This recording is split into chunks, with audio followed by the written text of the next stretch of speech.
और कई लोग घायल हुए। क्या कभी साथियों ये दिमाग में, जहन में ये आया है कि ये इतनी बड़ी घटना कैसे हो गई, क्यों हुई? इसके पीछे की वजहें स्पष्ट है कि ये जो सरकारी सिस्टम में जो कमीशन खोरी है ये चरम पे है।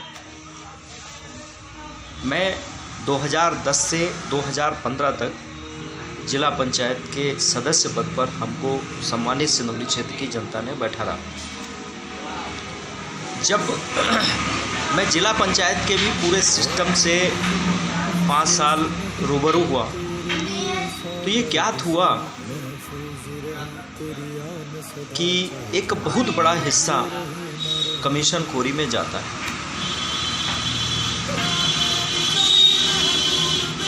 मेरे से कहा गया कि भाई जो आपका होगा वो आपको दिया जाएगा। तो हमने कहा भाई क्या दिया जाएगा? तो खुलते खुलते से बात यहाँ तक पहुँची कि 5% आपको भी मिलेगा। तो मैंने कहा भाई मेरे को तो धिक्कार है इस 5% पे, मुझे नहीं चाहिए 5%। मैंने कहा कि मुझे हमारे क्षेत्र में जो कार्य हों उनमें गुणवत्ता चाहिए, अगर गुणवत्ता नहीं मिलेगी मैं शिकायत करूँगा। आप हमारे क्षेत्र के ग्राम रक्षा में चले जाइए, वहाँ के प्रधान जी हैं श्री राम जी, उस समय तत्कालीन प्रधान थे। उन्होंने मुझे बताया क्योंकि मैंने वहाँ जिला पंचायत से करीबन 300 मीटर के आसपास आरसीसी का निर्माण अपने क्षेत्र में कराया जिला पंचायत से। तो वहाँ एक ठेकेदार भगवान करके थे, कुछ नाम ऐसे था उनका, मुख्य शिक्षक भगवान। तो उस बंदे ने क्या किया कि वो ग्राम पंचायत की जो ईंट खड़ंजा बिछा हुआ था वो भी उसमें ब्रेक ब्लास्ट में तोड़ दिया। ज़बरदस्त तरीके से उसकी शिकायतें हुई, मैंने भी शिकायत की उसकी प्रधान जी के साथ लेकर के। खैर उसको वो ब्रेक ब्लास्ट वापस करना पड़ा, ईंटें वापस करनी पड़ेंगी, ईंटें के पैसों का प्रबंध ग्राम पंचायत के खाते में उसे करना पड़ा। मेरा कहने का मकसद ये है कि इस समय भारतीय जनता पार्टी की सरकार, उस समय समाजवादी पार्टी की सरकार थी। लेकिन जो मोदी जी कह रहे थे कि तब अन्य सरकारों में 1 रुपया अगर ऊपर से आता था दिल्ली से तो 1 रुपये में मात्र 20 पैसे ही निचले स्तर पर ग्राम पंचायतों ग्राम स्तर तक पहुंच पाता था। मुझे मोदी जी ये बता दें कि क्या आपने उस चलन को बंद कर पाया? बातें तो आप बहुत बड़ी लंबी करते हैं भाइयों बहनों, क्या हुआ?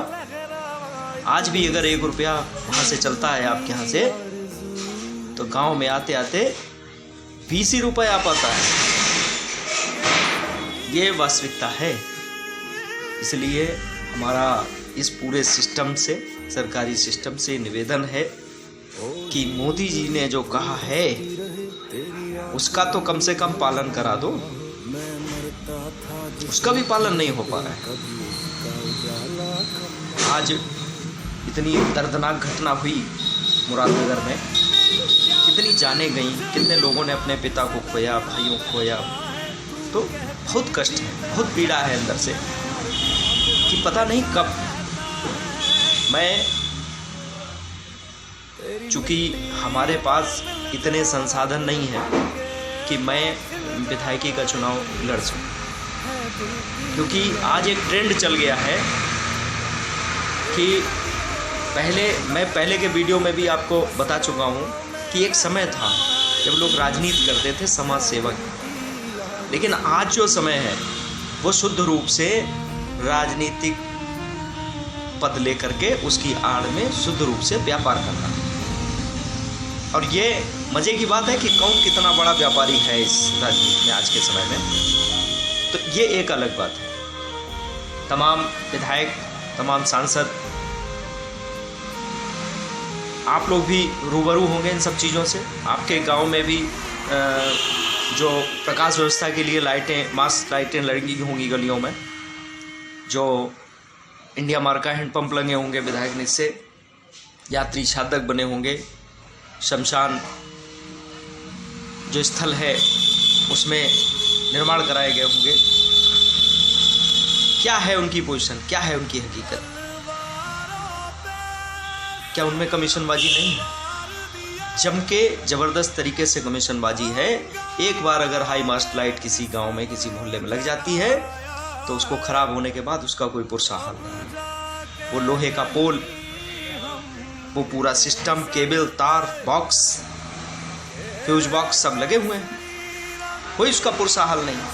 किसका पैसा है आखिर वो? मैं सिस्टम से पूछना चाहता हूँ कि ये पैसा आम जनता का है, हम सभी भारत के सम्मानित नागरिकों के जो इनकम है, जो आय है, उससे दिया गया अंश का ये हिस्सा है। इसको इस तरीके से आप लोग अपने घरों में कमीशनबाजी करके ना ले जाएं तो बेहतर होगा, वरना वो दिन दूर नहीं जब ये देश सोने की चिड़िया नहीं कहलाएगा। इसको आप लोग कंगाल बना रहे हैं। तो मैं सभी सम्मानित जनप्रतिनिधियों से, सम्मानित लोक सेवकों से, सरकारी कर्मचारियों से, सरकारी अधिकारियों से, मैं सभी से हाथ जोड़ करके निवेदन करता हूँ, हृदय से ये निवेदन करता हूँ कि प्लीज़ कृपया मेरी आपसे गुजारिश है कि साथ में कुछ नहीं जाना है आपके, सब कुछ यहीं छूट जाना है।